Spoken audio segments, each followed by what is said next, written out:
কুমিল্লাতে নোয়াখালীর একটি লাশবাহী অ্যাম্বুলেন্সে কিভাবে হামলা করে দেখেন, কিভাবে মারধর করেছেন, কি আকারে কুমিল্লায় সন্ত্রাস, চাঁদাবাজ এবং সিন্ডিকেট বেড়ে গেছে তার একটি দৃষ্টান্ত দেখেন আপনারা।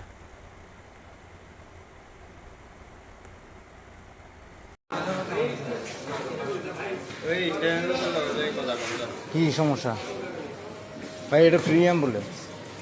যদি বলেন তাহলে লাইভে বলি কথা। এটা হচ্ছে ফ্রি অ্যাম্বুলেন্স, ঠিক আছে? এটা নিয়ে কোনো সিন্ডিকেট করবেন না। এই এরা হচ্ছে গরিব গরিব মানুষ ভাই।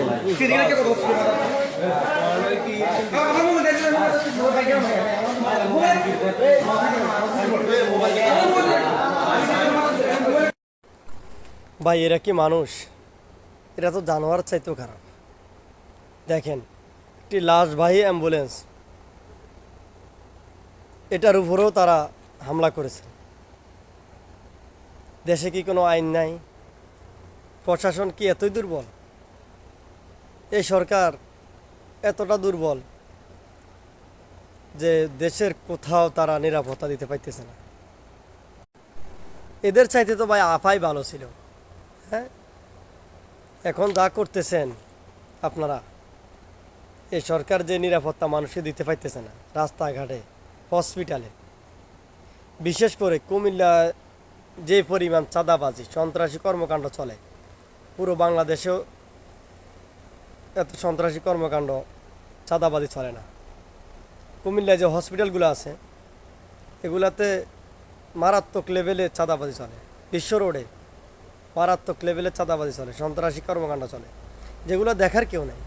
প্রশাসনের দৃষ্টি আমরা আকর্ষণ করতেছি, প্লিজ দয়া করে আপনারা সড়কগুলোতে, মহাসড়কগুলোতে এবং হসপিটালগুলোতে নিরাপত্তা দেন। আপনারা কেন এই সমস্ত সন্ত্রাসী, চাঁদাবাজদেরকে, অপরাধীদেরকে গ্রেপ্তার করতেছেন না আমার বুঝে আসে না। আপনারা তাদেরকে যে প্রমোট করতেছেন কেন? সন্ত্রাসী, চাঁদাবাজ, তারা কি দেশের ভালো চায়? তাদের তাদের দ্বারা কি দেশের ভালো হবে?